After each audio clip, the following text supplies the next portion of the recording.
Today is June 2nd, 2025. This is the University of Florida student Patrick Cooney and Eden Rose. This interview is part of the UF in Salzburg Study Abroad program, Voices of Salzburg project, in collaboration with the Samuel Proctor Oral History program. We're at the Dorint Hotel in Salzburg, Austria with Heinz Stockinger. Heinz, thank you so much for agreeing to do this interview today. For the record, could you state your full name and spell it, please? My full name is Heinz, or rather Heinrich. The full Christian name is Heinrich, but Heinz for everybody. Stockinger, like Kissinger in the States some time ago.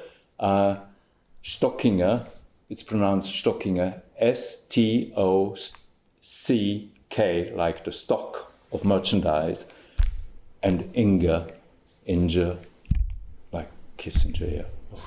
Salinger. And what is your date and place of birth?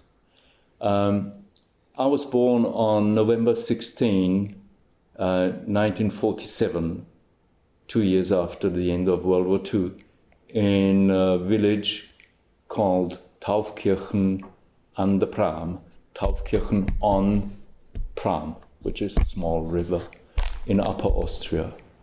So this is 100 kilometers approximately north to Salzburg, where we are speaking now. Do you want to tell us anything about your experiences growing up there? Yes, I like to speak about my childhood, and with a view to engagement against nuclear energy or for environmental causes. I would like to stress that I grew up in the countryside, at a time when the meadows were still full of flowers, and I ran around in the wood, which was near to my home, and of course with friends, with other girls and boys, and the Pram Valley, the river valley, hadn't yet been rectified, I don't know how you say, regulated, and it had big bends and various nature, many living beings, a great biodiversity on the riversides. And there and in the wood, we passed so many afternoons, innumerable afternoons, and this reinforced very probably the inclination toward other living beings, which I had certainly inherited from my parents, especially from my father. This is the most important thing that I remember. I don't remember just only good things about my childhood, but this is, it's largely positive and gave me a sort of deep down energy, which has remained in me throughout all the difficult periods I may have had in my life. I think it's good to grow up with natural noises instead of machine, technical noise, etc. And fewer children have this advantage nowadays. So I'm thankful for that. You mentioned you inherited your love for nature from your father. Is there anything you want to share about either your mother or your father? this could give long stories. My father came from a small farm in the neighboring village, but he had gone through World War II and a difficult period of unemployment that struck many thousands of people in Austria between the two world wars. And well, then there was World War II, and he came out of it alive. By chance, he was embarked upon a US ship that brought him into imprisonment in Great Britain, instead of having to embark on a Russian train, which would have taken him to Siberia, and it would be, it's highly questionable he would have come back from Siberia or a completely changed person. Well, he was changed anyway, but he had learned his lesson from the war. He hadn't been fervent about the war anyway. He was a simple citizen, with a difference from others in Austria and Germany, a strong minority. He was one of those who were ready to face up to the Nazi past and to all the misdeeds of the Nazi regime. He was eager to learn about it through television series, documentary series that were given in the 50s and 60s on Austrian TV, German TV above all. And my mother, she had come from France during the war, but not voluntarily, not of her own accord. The Nazi regime had occupied Alsatia and Lorraine, those two French provinces nearest to Germany, provinces that had more or less always been bilingual, German and French, throughout the centuries before. And so the Germans, the Nazi regime, reclaimed these two provinces as German regions during the war. And they were to become and to stay parts of the Tausendjährige Reich, the empire of 1,000 years. There's probably another term in English. The empire, the Nazi empire, should have dominated Europe and lived on for at least 1,000 years. Well, it was 6 years or a bit more that it lived. So that much about the dreams of dictators and their followers.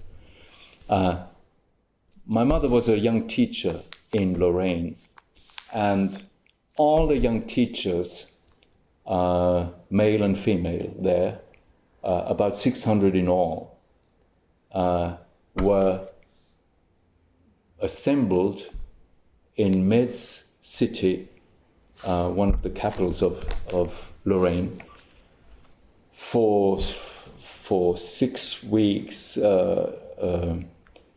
and they, in order to teach them German civilization as seen by the Nazis, which is, of course, Goethe, the German culture, all the highlights of German culture were more or less part of it, but not the Jews, the German Jews, for example, nor their music. This had to prepare them for being re-implanted elsewhere in the Reich, in the German Reich. So my mother was forced, after those 6 weeks, was forced to leave her home country, and came down like in a parachute from the train in an area, in a region she didn't know at all, which she felt was hostile to her, where she hadn't wanted to go.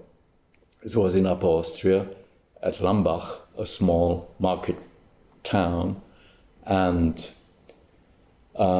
she came she stepped down at the railway station one day in 42, I think. I never asked her. It's such a pity when exactly that was, but must have been around sometime in 42.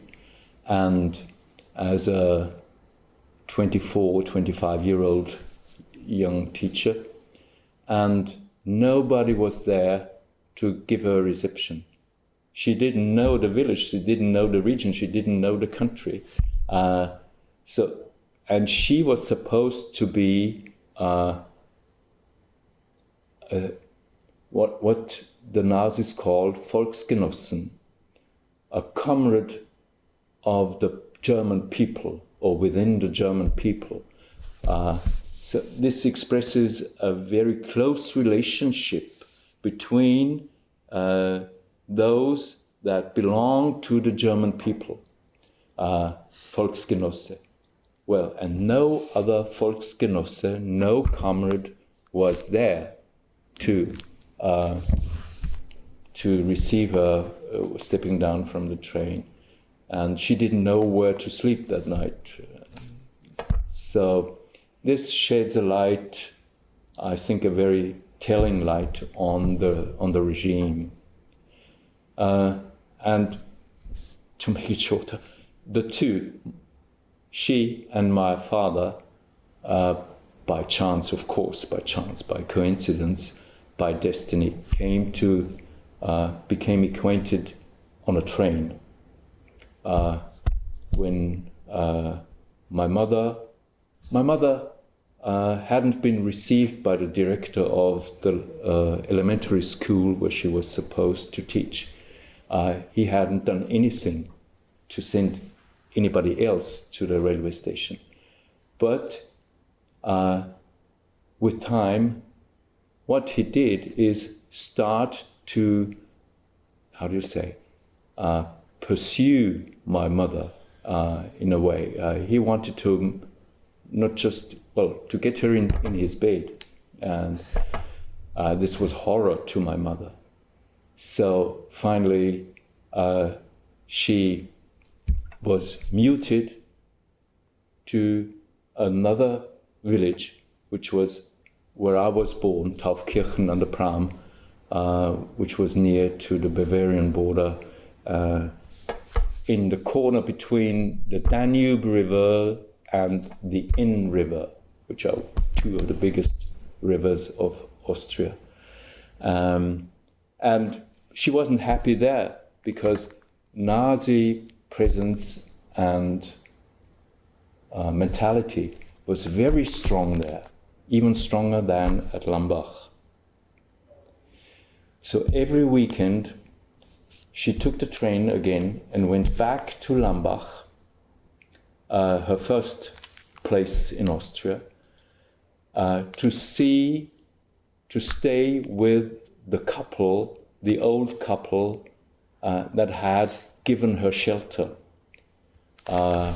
when she came homeless to Lambach on the evening of the first day.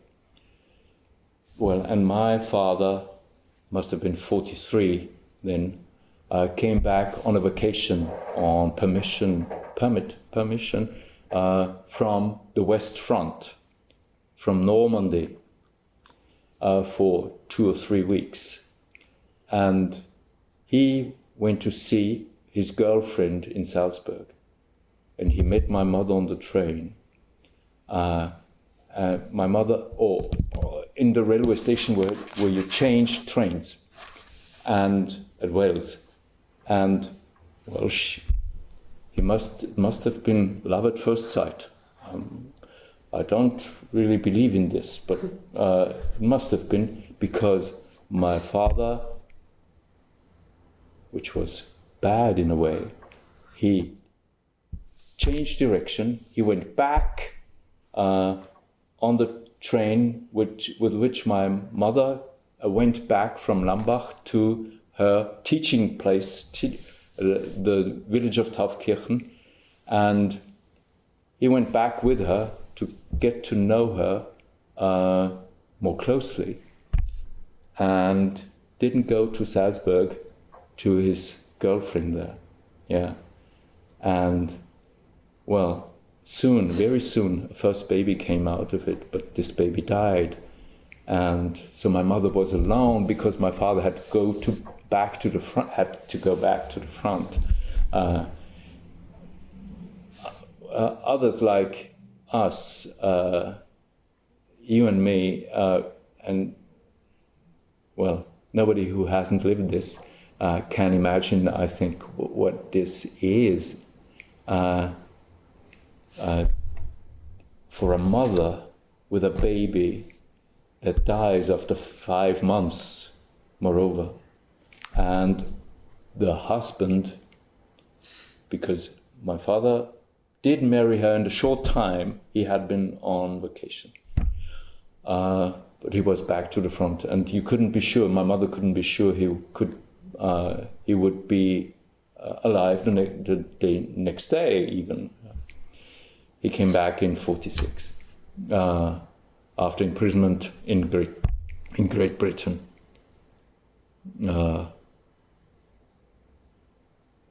My mother wanted to go back to France after the war, but she felt obliged to the husband. I guess she loved him too, but we haven't talked about that. She must have, but she had a great sense of duty too. And having got married before a priest, married and having promised common life to this man from Austria, she finally did stay and raised us children and etc. Well, and she became rooted, after all, in France. But when we went to France, to her home village, Homat, in the Vosges mountains, in Lorraine, and we stayed for 2 weeks, 3 weeks, 4 weeks during the summer vacation. On leaving that place, she always burst into tears, and she was desperate. Thanks for listening to this. We have another topic, of course. Yeah. Of course. It's very relevant to everything else. So, moving on back into your life, what did you go on to study in school, and then how did that relate to your career? I went to secondary grammar school after elementary school, primary school. I went to secondary elementary school, first in that very small town of Lambach, which had a Benedictine monastery with a school, with a secondary grammar school. And I went there because of the couple that had received my mother. So history, threads of history are joining together, coming together again. Because I liked them, I loved them too. And I went to see them on Sundays when we had permission to leave that pension, that private pension that was with the school, but I stayed only 2 years there because the school was soon closed for economic reasons. And then I came to, for the 6 remaining years of secondary grammar school, I came to Braunau the city of Braunau, 15,000 inhabitants. And Braunau, as you may know, was the city. Lambach was the market, the big village, the marketplace where Hitler's parents had lived. And Braunau was the city where Hitler was born. Worshippers of the Nazi regime, who still exist, go there to sort of worship in front of that house in Braunau today. So this is really funny that from a family that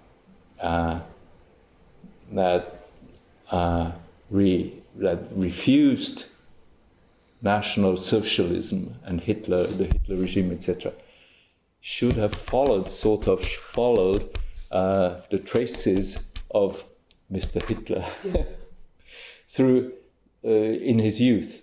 Well, then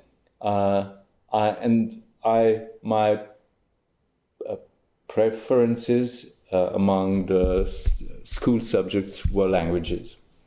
I had English, of course, English lessons there. No French, but I learned French a little bit from my mother, but I didn't want to.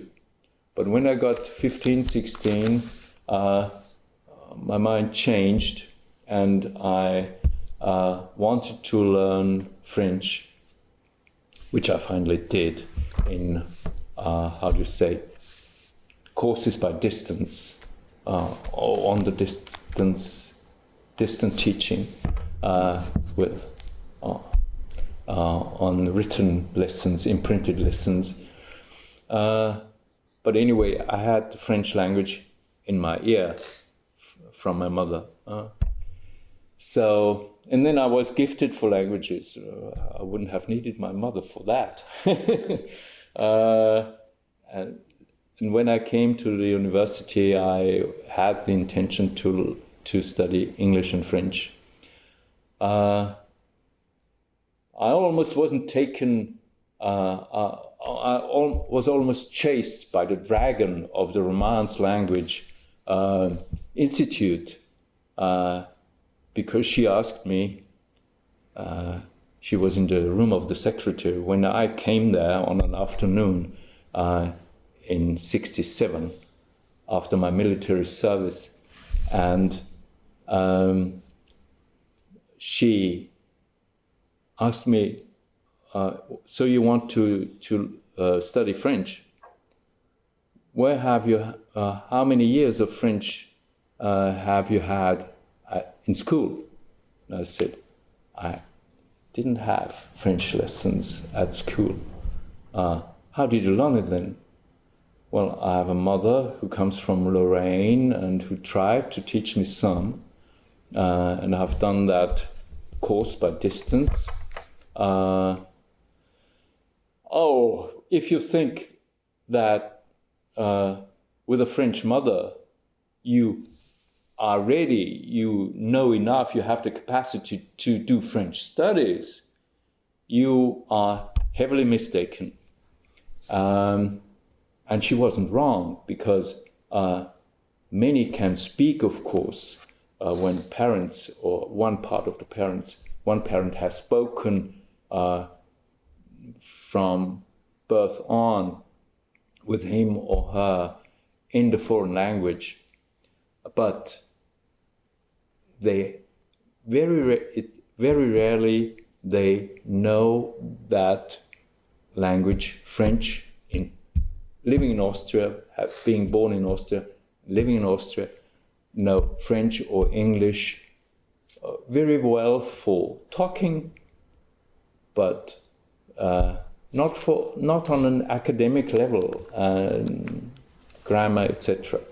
And but as I said, I was gifted, and it was only because the Institute for History was closed already in the afternoon when I went there to get an inscription there instead of the French Language Institute.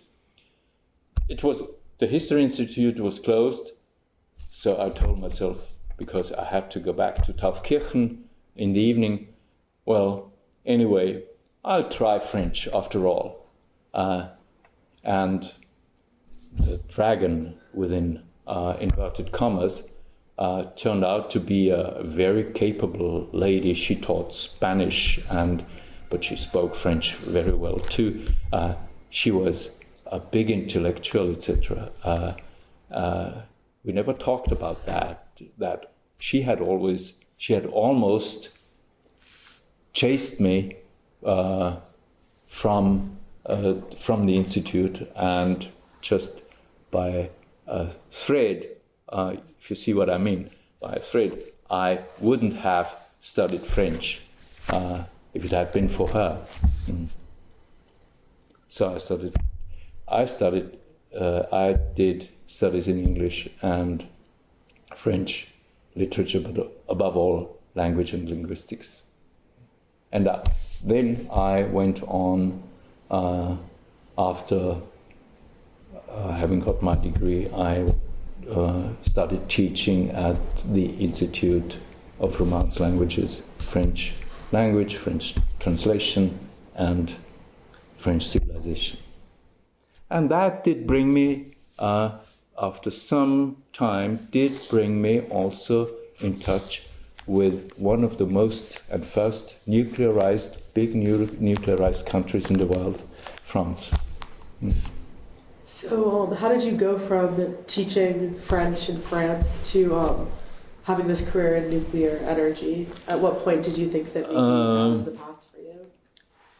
I started teaching there. I had started my studies in '67. I started teaching at the Institute in '73, or the academical year '73-'74.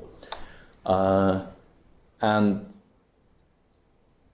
surreptitiously, the fight around the conflict around our Austria's first and now then only nuclear power plant at Zwentendorf, 35 kilometers west to Vienna capital.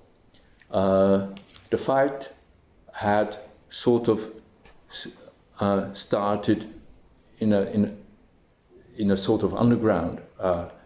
It wasn't perceived in the big public yet, but this changed rather rapidly, and in '77, in June '77, I saw a small leaflet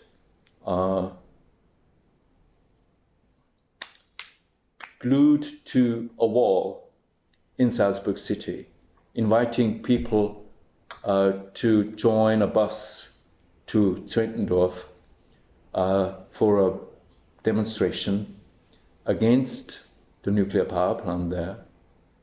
And this probably wasn't the first time I had heard about the plan or the existing plant, because the plant was almost ready for startup, even in '76. It should have gone into operation in '76, by the way. So then we had already '77, 1 year later, and the fact that I was aware that there was a basic awareness was, for one, my childhood, about which I told you, love of nature, love of other beings, love of, and also the threats from technocratic society, threats posed to the environment and many living beings and landscapes, etc., etc. The environment. I had had a basic experience to heighten this awareness around 74, 75 maybe. I had read the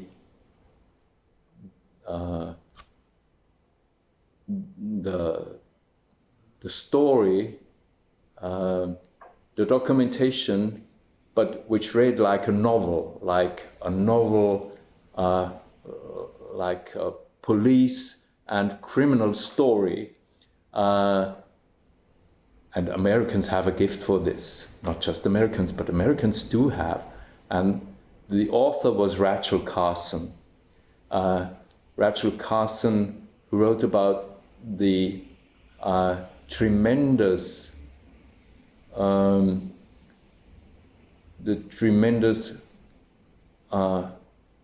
damage done to many parts of U.S. nature and animals there, vegetation, by the chemical industry.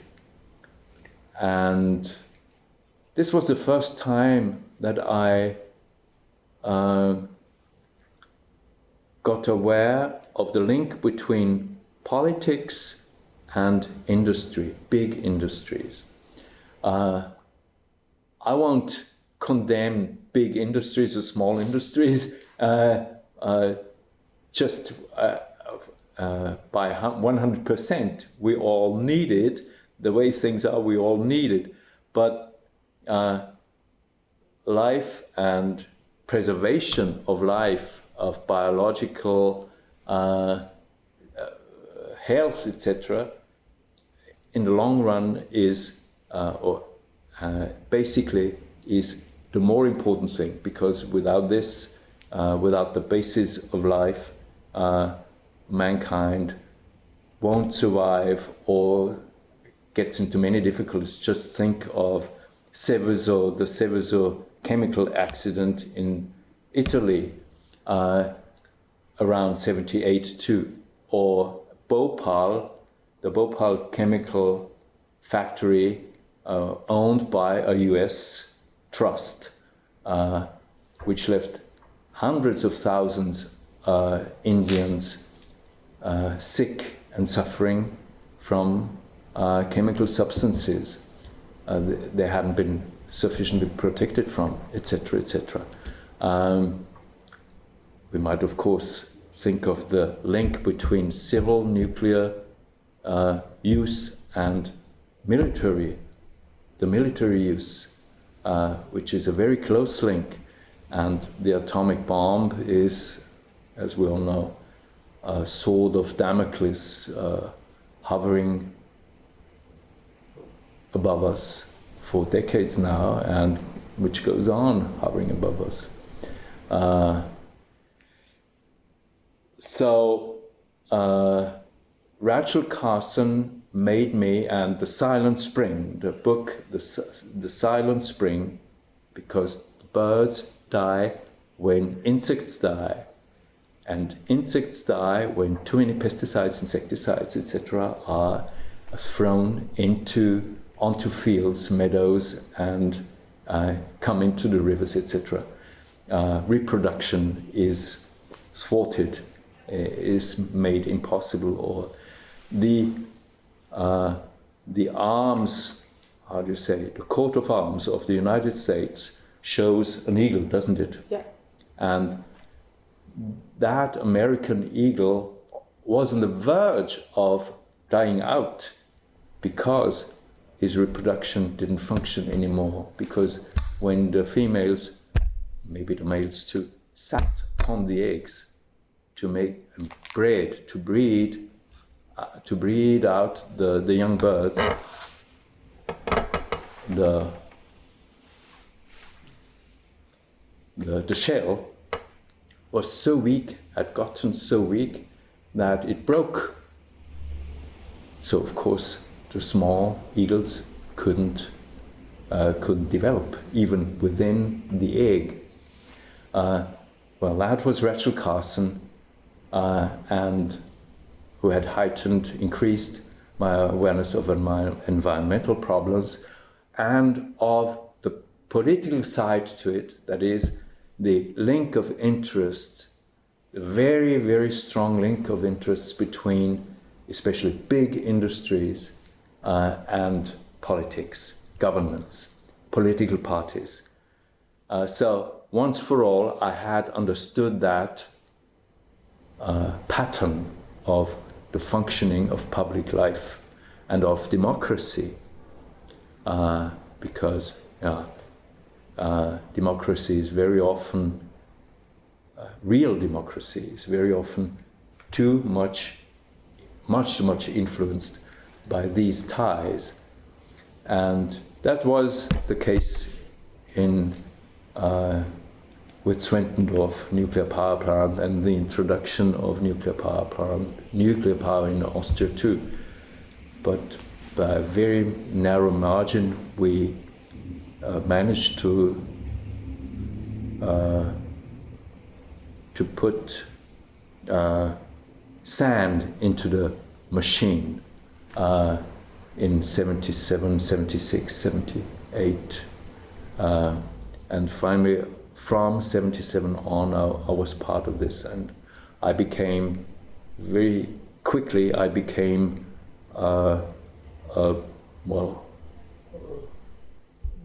A very active and finally one of the leading activists against the Zwentendorf plant.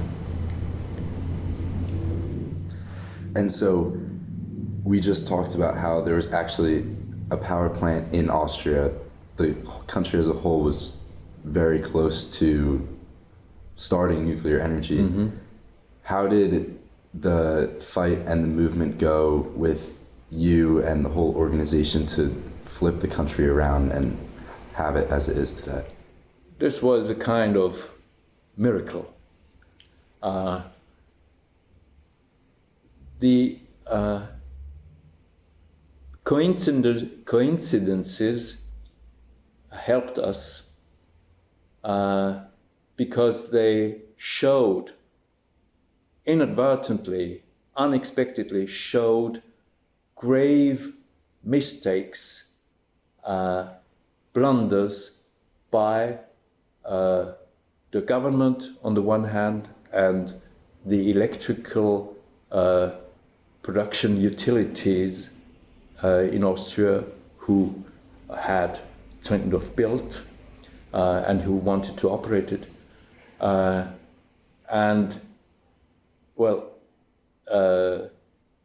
Or lies in information policy from these most influential bodies of the state.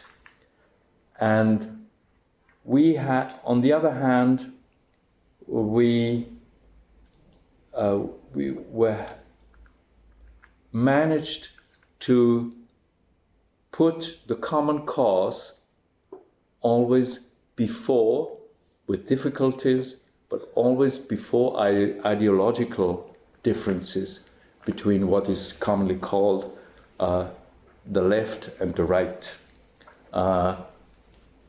And it was a close call, quite at times, but especially we were many from a sort of political center who were interested above all not by our political ideology. I came from a more or less Christian background, for example,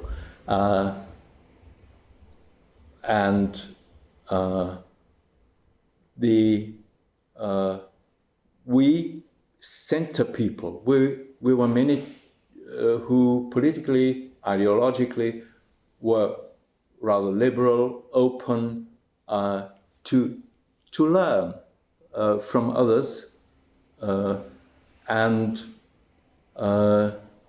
but we stuck to reality, and our own beliefs or maybe ideology did not prevail over the facts that we came to know. I think it was this strong center of the anti-nuclear movement who was essential to keeping the movement together in difficult moments. And then there was just astounding things that happened. I'll give you one or two examples, 2 or 3 examples. And at the same time, with the first example, I will try to bring down a myth that was told.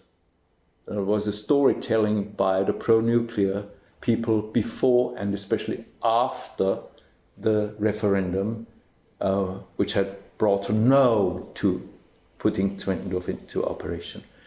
They used this myth in order to maybe repeat the referendum and win a victory then, after 78. What was it? We won a very narrow victory on November 5th, 1978, in that referendum, nationwide referendum. And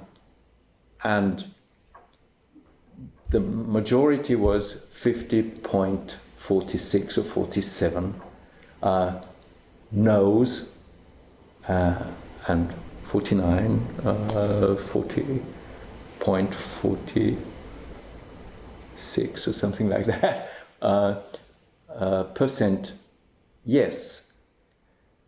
Now we had the pro-nuclear forces after that said, well, that's such a narrow victory, and it was obtained only because the Christian Democrats,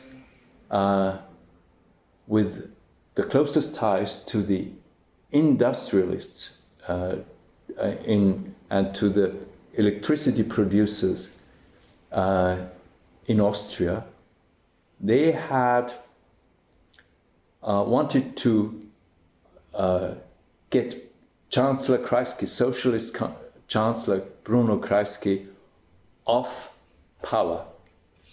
And since Kreisky had chosen to make a referendum, to organize a referendum, it would have been a big defeat for Kreisky, and he promised to resign if the referendum brought a no. And after he was sure to win the referendum, because in June 78, when he decided the referendum, which he had refused us, we had asked for a referendum. Kreisky, the Chancellor, had refused to hold a referendum as late as January 78. 5 months later, when political difficulties within Parliament, Austrian Parliament, became greater and greater for a bunch of reasons, he decided to call upon the people to do what he had refused to do 5 months before, and set the referendum for November 5th.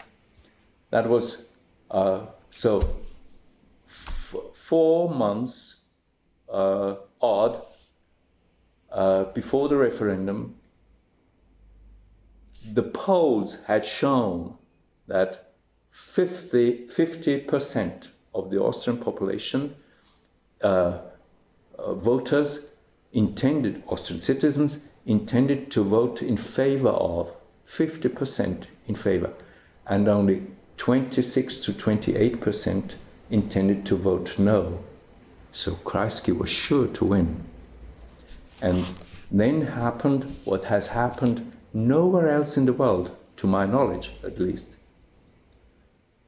Citizen groups who have 100 times less money, many times less access to the big media, Austrian television, for example, than the government, or the trade unions or workers' unions or the industry unions, we had much less access to this. We had so much less money, financial means, no big papers we could influence by putting big advertisements in there.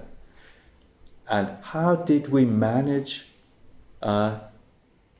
in 4 months and a bit more to turn around public opinion to that degree, changing a high victory, a high advance of the pros into a short, small, narrow advance of the no's. As I said, this hasn't happened anywhere in the world. Even the biggest PR companies never have managed such a success for maybe an oil company or for a big political party, etc. The only plausible answer that there is that our arguments and a kind of honesty and sense of responsibility within the big majority of us citizens who became engaged against the nuclear power plant, that this power of conviction of our arguments must have been so strong that it overwhelmed the money influence and the media, the PR influence of the pro side. And I think this is a lesson for the whole nuclear debate. When you look at them somewhat closely, at the arguments in favor and against, you will, people who are not under influence, citizens who are not under influence, who have no vested interests themselves in the industry, will become skeptical, critical about nuclear power. Let me add to this one of the factual arguments, because the one I've been talking about, that was a political procedure, in the center of which there was our Federal Chancellor Bruno Kreisky, and his error in his misinterpretation, his misappreciation of his political clout. One of the factual arguments was, we presented to the public. We would have liked to present on TV prime time, for example, but we didn't get that time. Well, we had our leaflets, we wrote letters to the editors, etc.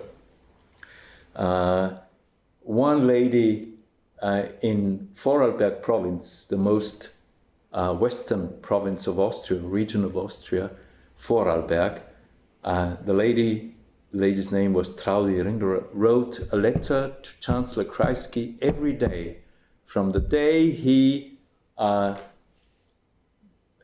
decided the referendum to November 4th, the day before, the eve of the referendum. Every day she wrote a letter to Kreisky with mingling arguments and personal experiences, stories. Kreisky probably didn't read them, but some councillors did read them, and they got into the press. And that was the important thing. Such an idealism, why does this lady do it? She needn't be right, of course, because she does this kind of thing, but she must have a very strong conviction and a true need, feel a true need to this, for not just for herself, but for her children. She had 6 or 7 children, for her family and, the population in general. Things like that happened. But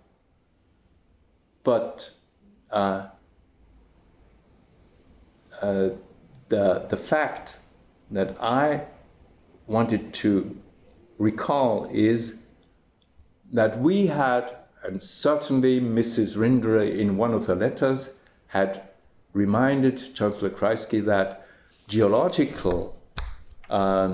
geological foundations for the nuclear power plant, which are very important for nuclear safety, Diablo Canyon in the United States, a nuclear power plant there has been much debate about the seismic dangers. Well, this is an important topic. Seismic safety, earthquakes, and we had argued all the time, and we had some minority experts with us, geology professors and the like, who defended this point of view. The site, the Zwentendorf site on the Danube, is not safe enough from earthquakes. There had been an earthquake there at the end of the 17th century, for example. Not a very strong one, but the spire, do you say, of the church had tumbled down, and earthquakes could become stronger, of course. But there hadn't been such a strong earthquake for centuries now. And you would suppose, I supposed, that the pro-experts, that among the geologists, probably were right in affirming that the Zwentendorf site was safe enough from a geological point of view. Now, others were more skeptical among us than me, but it was a public topic. But the pro side was very plausible to many. And then 10 days before the referendum, 10 days before November the 5th, 78, our main news magazine, News Weekly, which was modeled on the model of Newsweek and Time magazine, like others in Europe, which still exists and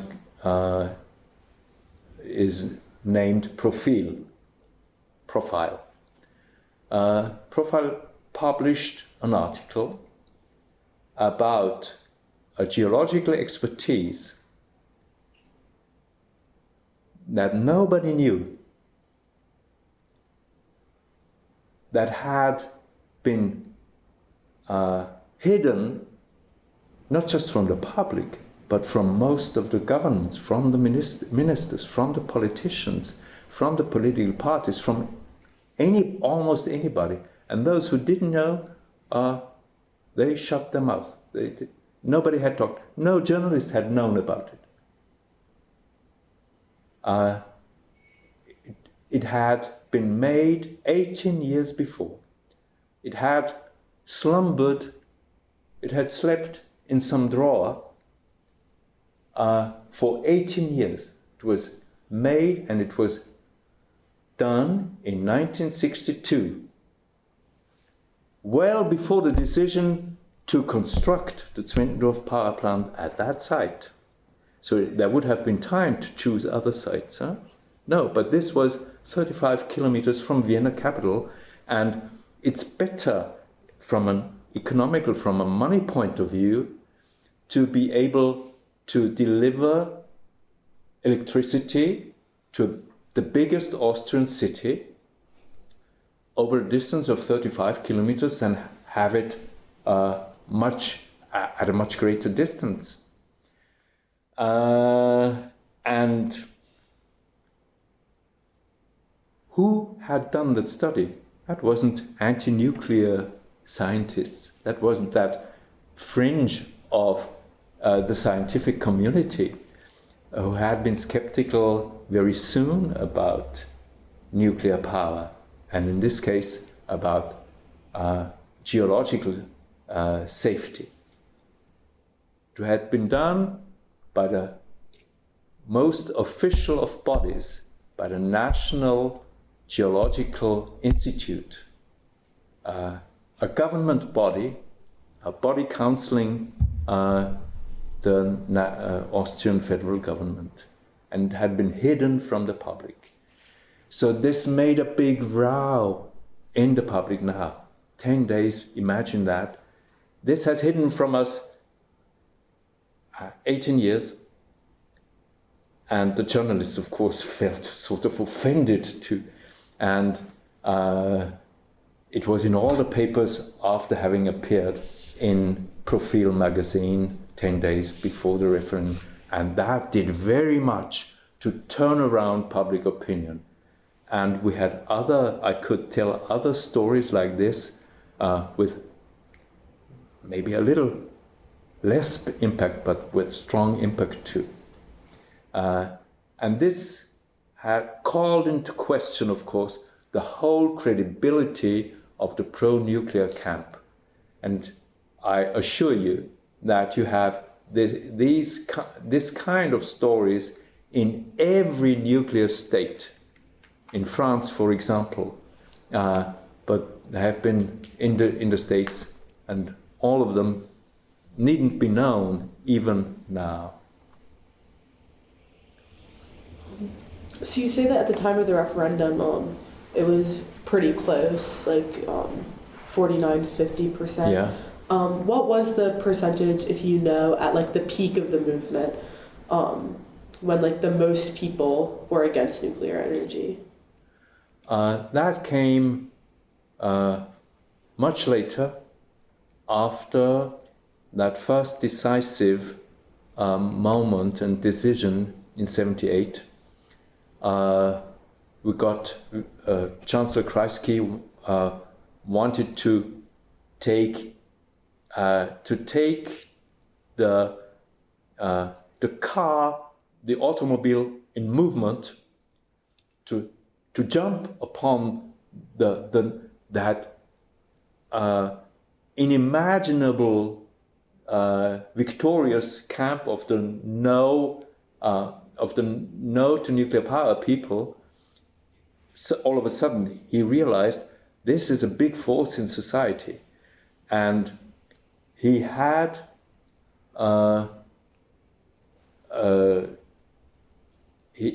he had a law prepared in Austrian Parliament right away after November 5th, the Atomic Energy Prohibition Act. And no party in Parliament, we had only 3 parties then, the Christian Democrats, more or less, Christian Democrats, Conservatives, the Socialist Party with a progressist touch, but very reactionary in many ways too, and the Liberal Party, which is today's right-wing FPÖ, still called Freedom Party, just at that time, FPÖ, Freiheitliche Partei Österreichs, which was a little bit different then because it was the only opposition party at the moment, whereas now it has got the smell of power, and it has become very, very populist and demagogical. So Kreisky had this law passed in Parliament to sweeten the defiance by so many voters who had voted against him too in the referendum. And he did succeed in this. He won the national elections in March 1979, just a few months after. And instead of stepping down, as he had promised before the referendum, he came out like Phoenix from the ashes, in a way, politically. And, well, he was an exceptional politician. And I still admire him for what no French politician in power would ever have done. It was for populist, for opportunistic reasons that he had set the date for the referendum, because he was sure to win it. And it was to a high degree opportunistic again to have that atomic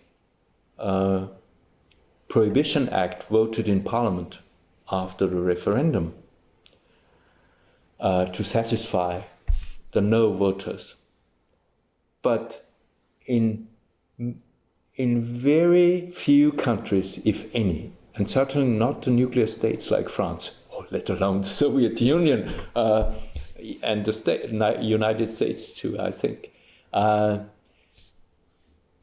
chancellor in power, a prime minister in power, a president in power, would have inclined, bent down to public opinion, to the public opinion that had changed only in the few past last months before the referendum too.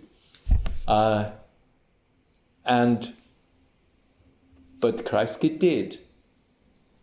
And Kreisky had the greatness too, 10 years after the referendum, when he was interviewed on Austrian TV in 1988, on the occasion of his birthday. He had the greatness to say at one point of that 1 hour interview on Austrian television, answering to a question, well, what were the mistakes you made, or the faults between the deficiencies of your governance? He said, well, I would like to recognize what was the biggest error in my political life. That was my decision in favor of nuclear energy in Austria. This is greatness because in such an essential question, the first referendum ever in Austria's Second Republic, which he had organized, and in such an important, essential matter that had resulted in the biggest political and social movement in this country, and there hasn't been a bigger one since. In such a matter, he admitted the biggest error he could make, and yeah, this was, for me, this is greatness to our days, up to now. Well, but so we are still in 79. In the pro-nuclear camp in Austria didn't give up hope, and they went on having the money to organize campaigns in the big newspapers, on television, big advertisements. Our people, except a few ones like me, who I had a very independent position at the Salzburg University, well, I was stubborn, I was obstinate, and once engaged to the last breath in a way. And my wife, fortunately, with our 2 children, went with it. I draw a reverence to her, among other people, but to her in one of the first places. Well, I stayed engaged. I was one of the very few, but from tens of thousands of people who had been more or less active, distributing information,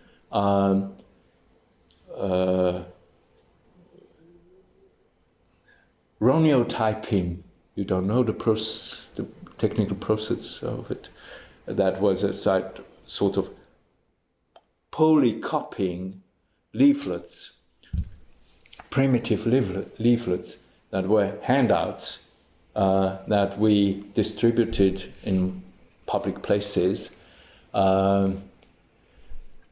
in all of Austria. Tens of thousands of people who had done that very actively, actively to some degree. Before November 78, they had to go back to and they wanted to go back to their professions, to their jobs, which they had so often neglected. I had gone, to tell you, just to give you a glimpse of the life of an activist at that time, of a very engaged activist. I gave my lessons, French civilization lessons, in the morning or the afternoon of Thursday of a given week. Right after that, I packed up all the stuff with a documentary film, which I had bought myself from one sailory or 2 sailories. It wasn't the trade union members' money that had come to me in a way, and that was the way it went with all of us activists, to a high degree, to a medium or small degree.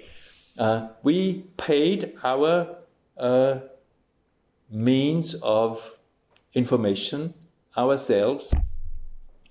And of course, we asked, when we had a stand on a public square, we asked for donations, small donations. Most of the time, of course, did come in. And so I bought that film, that first German language nuclear critical film with nuclear critical experts that had just been released in Switzerland.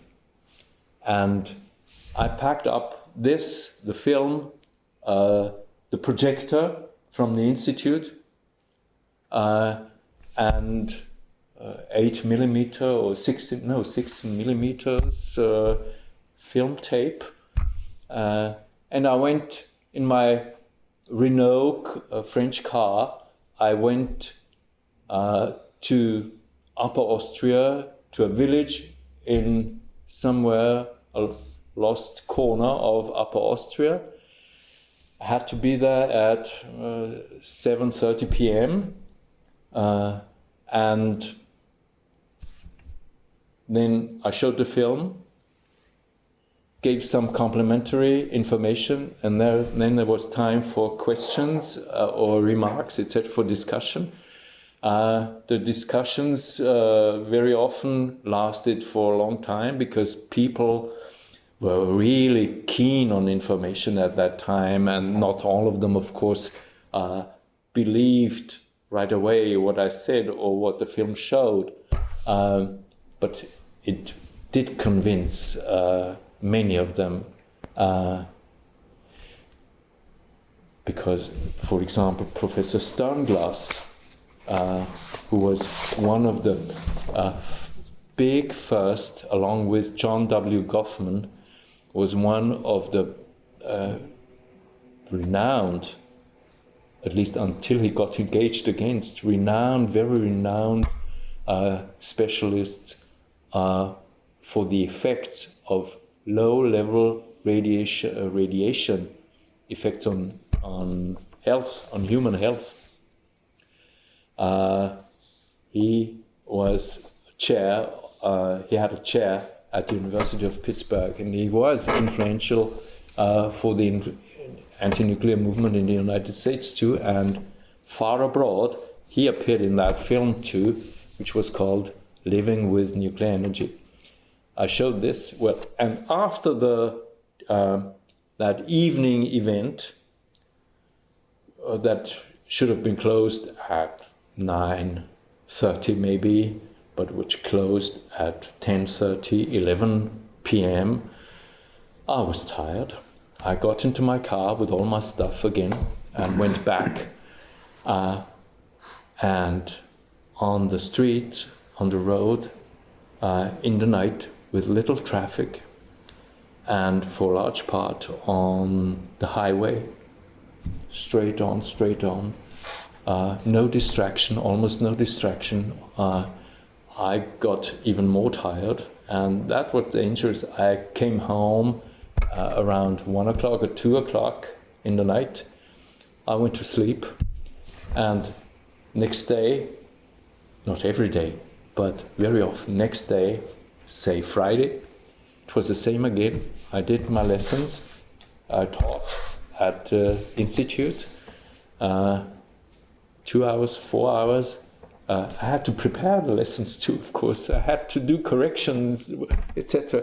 And in the evening, it was very well possible that I had another evening presentation and debate, some 70 or some 15 or some 120 kilometers from Salzburg. Now, family life can suffer from this, and your own constitution, of course, but I think that what has always helped me was a kind of lack of personal interest.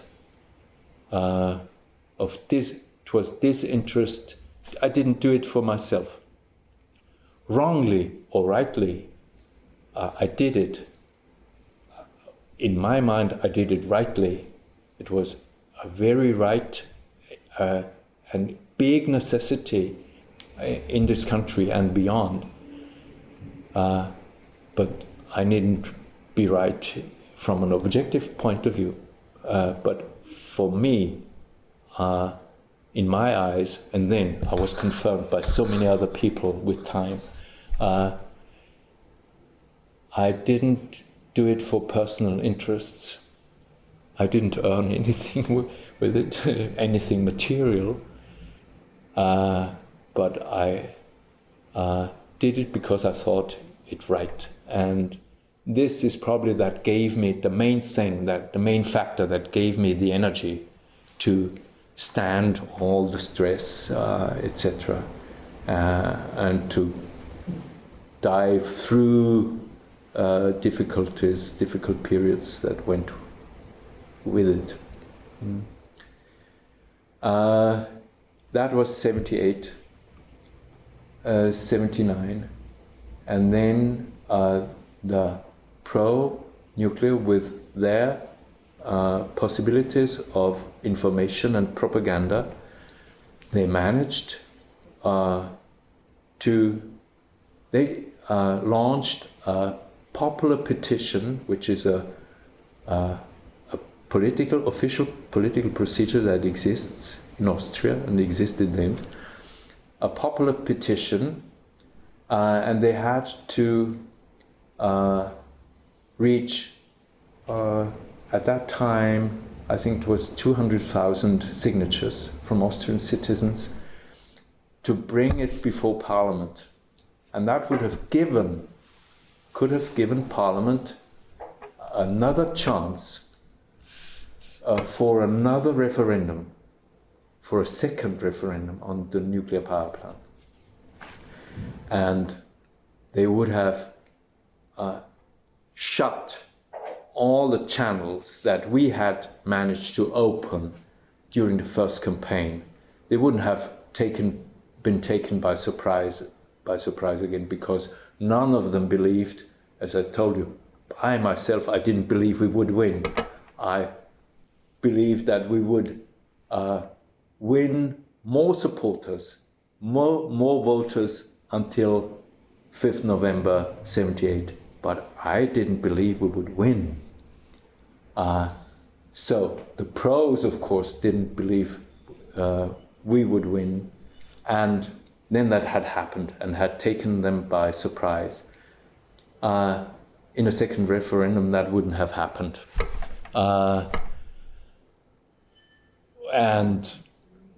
But in Parliament, the Christian Democrats, despite the industrialists' union being very strong within their ranks, by a narrow margin, again, very narrowly, kept up the resistance. It was above all because they didn't want Kreisky and some other people, ministers from the Socialist Party, from the existing government, to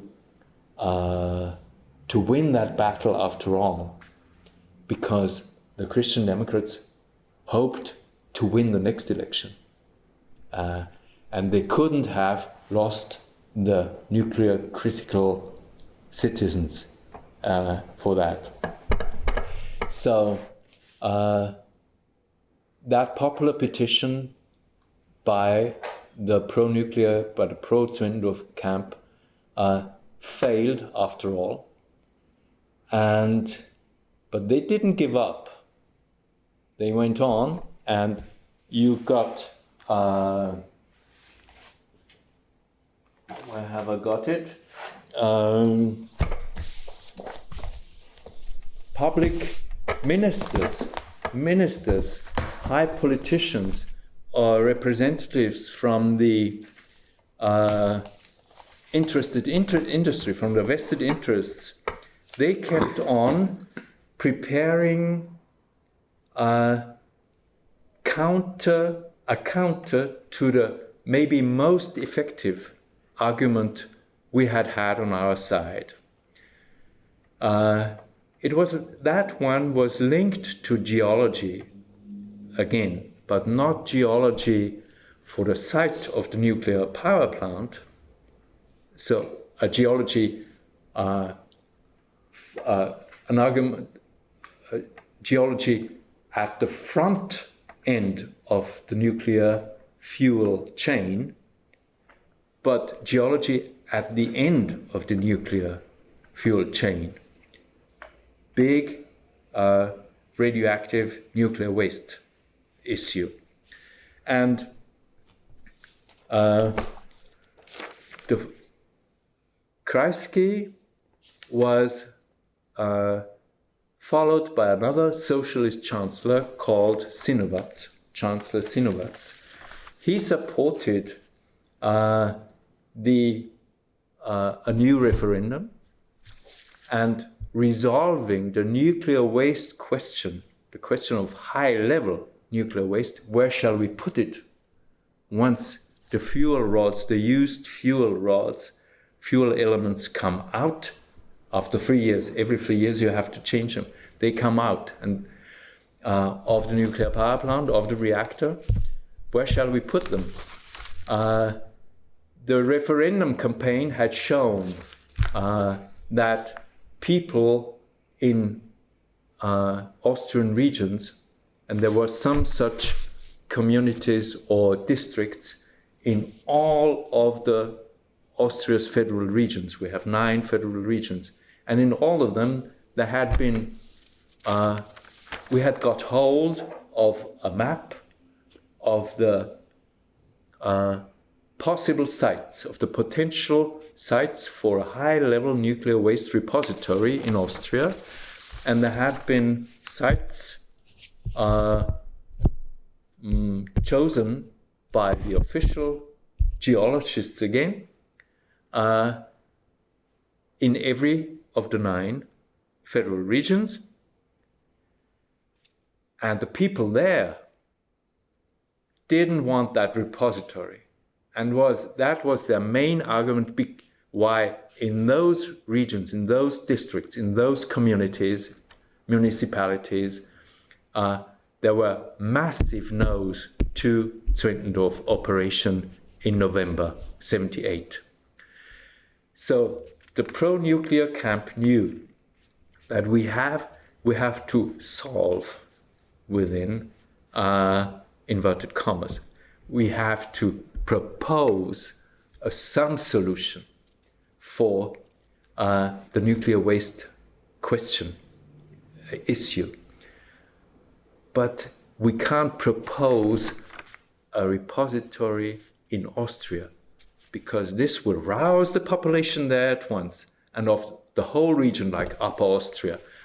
The whole Upper Austria will sort of feel with, because there are transports too going through all of it, etc., will feel with the community, with the locality that will take the repository. So that was an impossible path. So what did they do? The pro-nuclear strategists and representatives,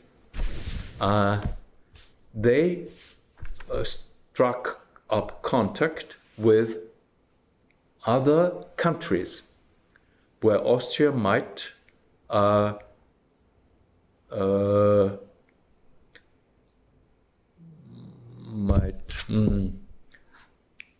put its high-level nuclear waste against, with a contract, of course, an official contract, and against payment. And we asked at once, well, how much will it cost?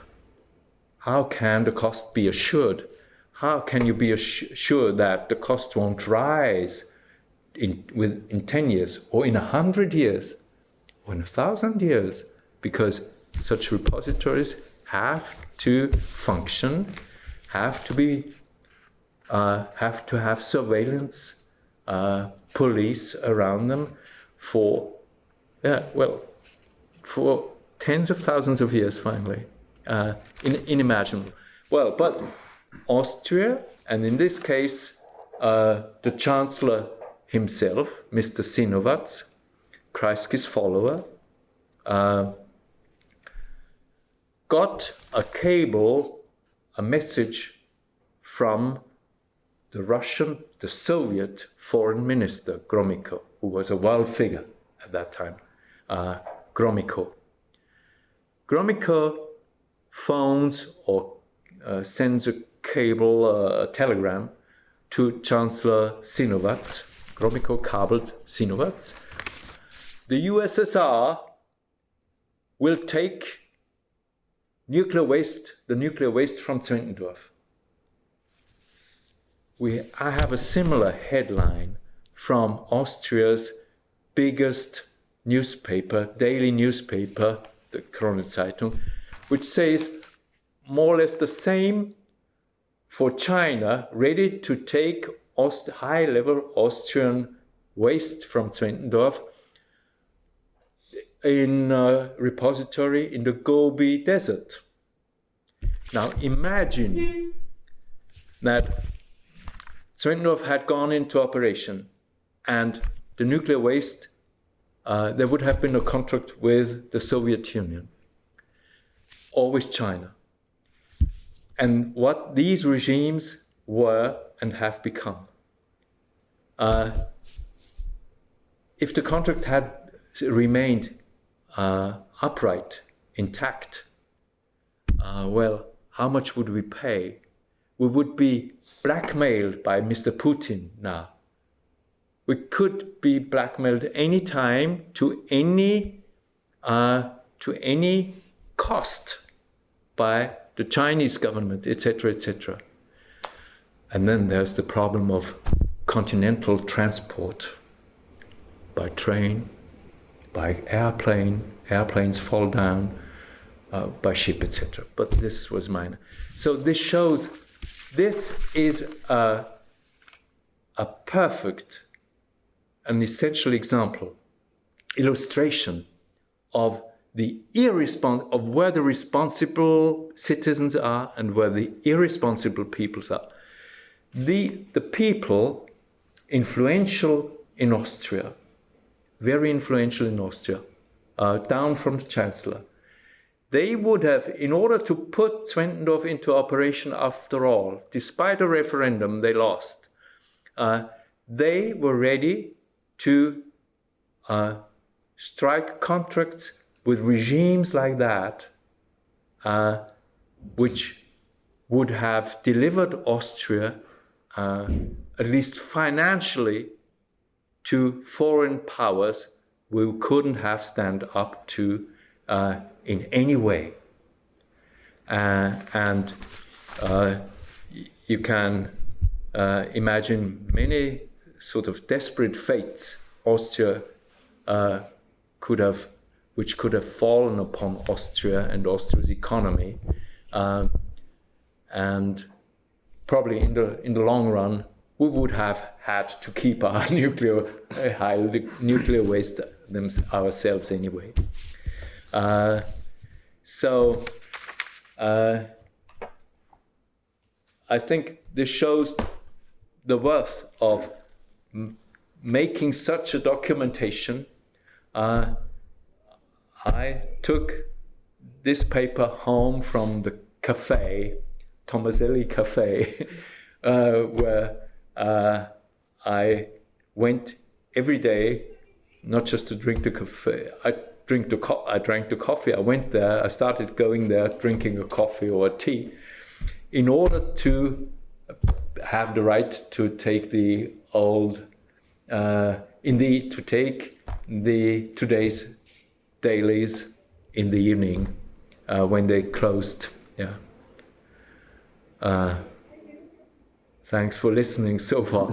Do you have the time to pose other questions? Just for the record, can you just explain what we're looking at and what you showed us, these big scrapbooks that you have here?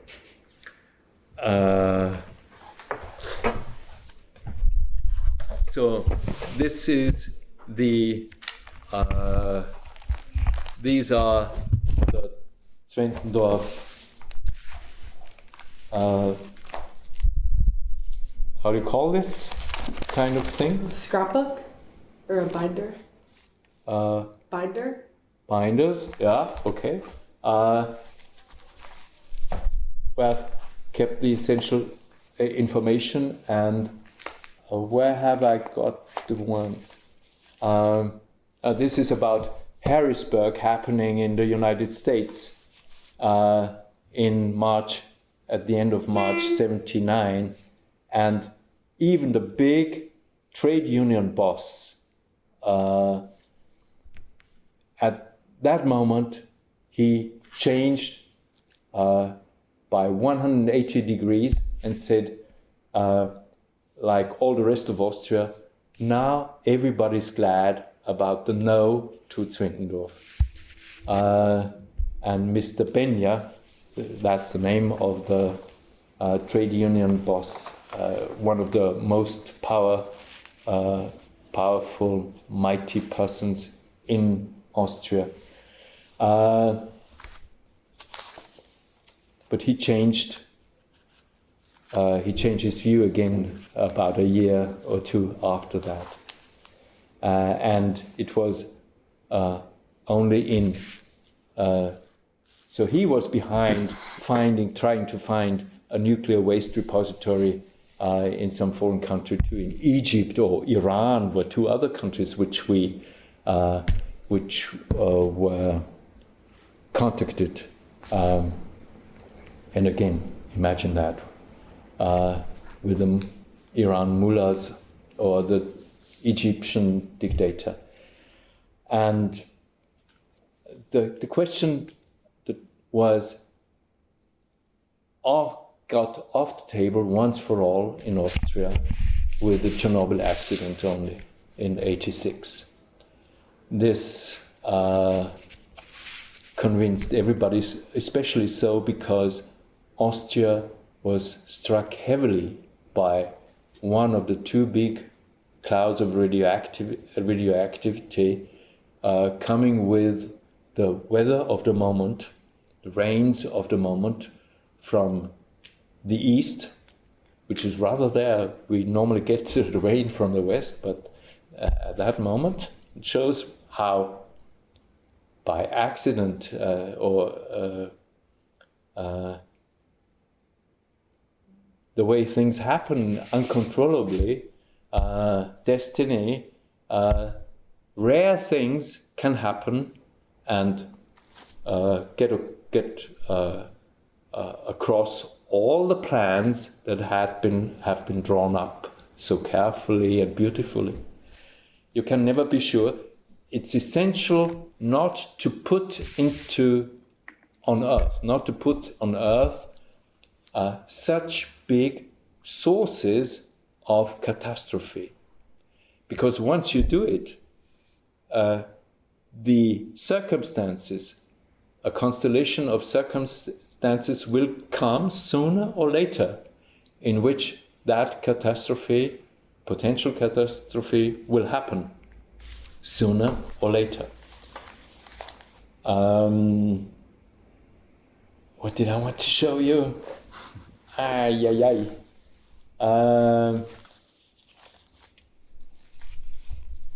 Well, I'll show you with one of the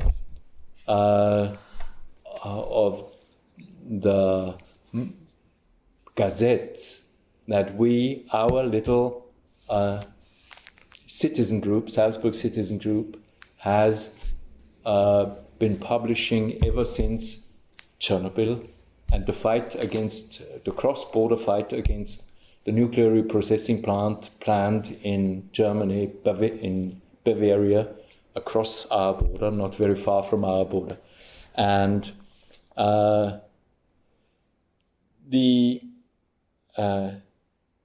so in this gazette, which we are still issuing irregularly, the title was taken from the title of the second biggest newspaper, Austrian newspaper, the Courier.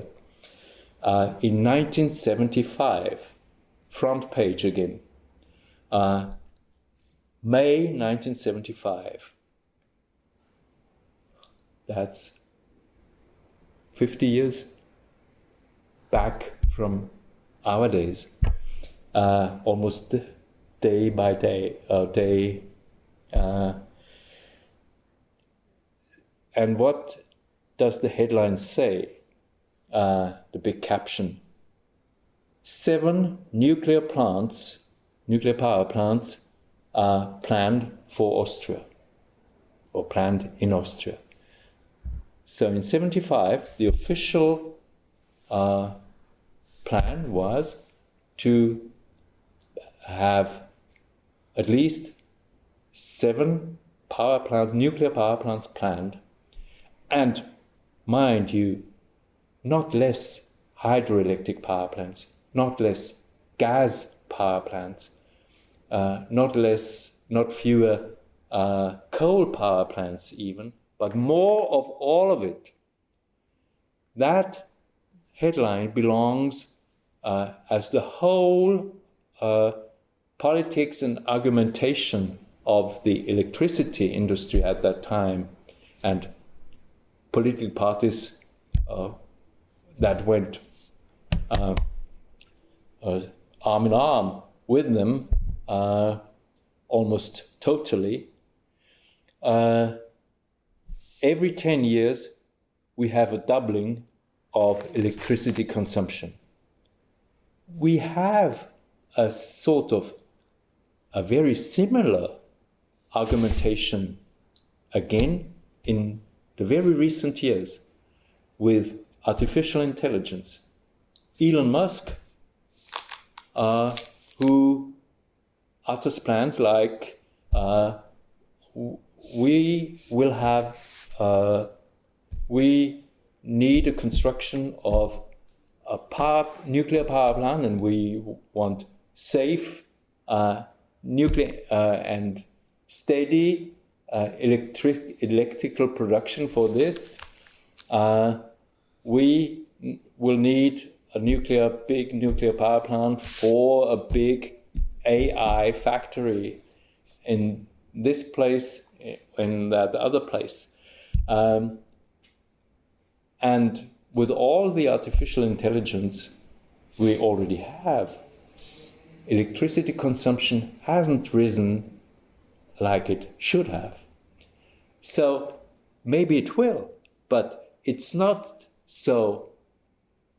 at all certain that such an increase in electricity demand will happen, because on the other hand, you always have the technologies and policies, legal measures, but above all, technical measures, inventions that scale down the increase in electricity demand, just as happened in the 60s and 70s.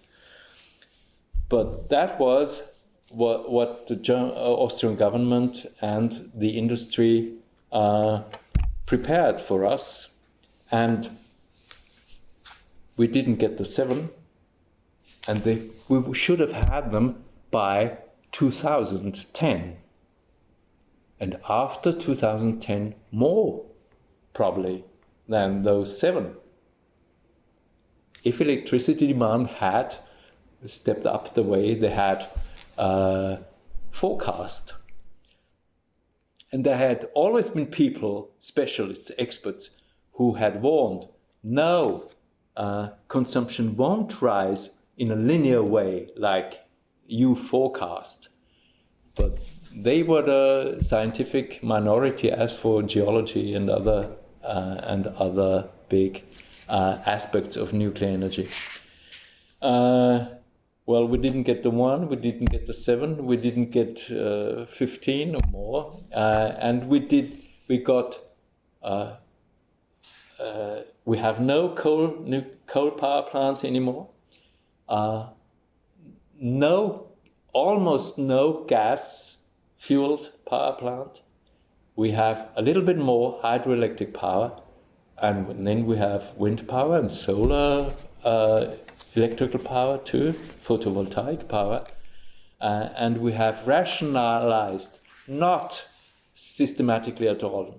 It's not, by far, not all we are far from exploiting all the potential for energy savings. But still, there have been, and all of this has contributed to avoiding all these sources, finally, of maybe just financial catastrophe, because when a nuclear plant is stopped, like Harrisburg 2, the second unit at Harrisburg, Pennsylvania in 1979, one on TV said, every day, this plant doesn't work, doesn't operate, we will lose $100 million. So it worked, that one worked for 2 years or things like that. You have to calculate the remaining 18, is it 18 or is it 20 or is it 30 or 40 years of operation lost.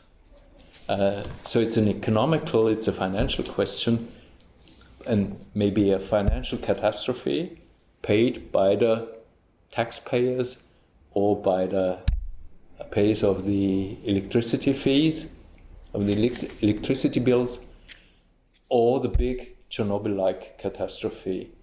And then at the end of it, apart from all that can happen before, you have the high-level nuclear waste for repository that has not just to exist, but to be operated to eternally. Again, the credibility of arguments, of forecasts by the official bodies, by industry bodies, by the operators of not just nuclear energy, but as the catastrophe potential is the biggest here, errors are more important even, and can serve more as an example than with other industries. But the principle, the pattern, is more or less the same everywhere in this field of tension, of cooperation, of collaboration, of tension, of conflict between industry, politics, the people, and nature. Because we tend to forget that player.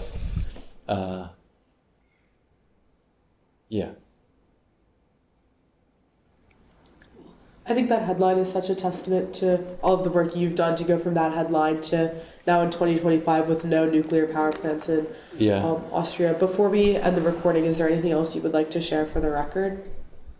Anything else? That is you would like to have? It could be about this, or it could be about your personal life, or anything you just want to add.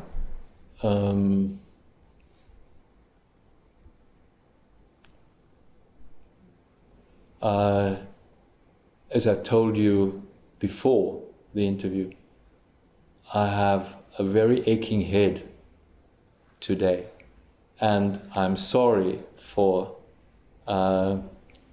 talking too much, for repeating myself, and for maybe annoying part of the listeners to all this. I hope you have understanding for a person who at least doesn't shun away from admitting weaknesses and mistakes, but who has tried to honestly do a job, a sort of public job besides his profession and besides the family, who has tried to honestly do an honest job, not for the sake of himself, but rightly or wrongly, for the sake of the others too. I'm not completely altruistic, or I do not lack egoism and egoistic reactions and actions, but I try to not just think of myself and the fate of my life and my family's life. As much as possible, take into consideration other people, possibly the bulk of society, and the many living beings that cannot speak for themselves, animals and plants and microbes. Well, you've nothing to be sorry for. It was this an is really incredible. interview. Thank you so much. Very. Thank you for telling me this, but I would have preferred to be in better form.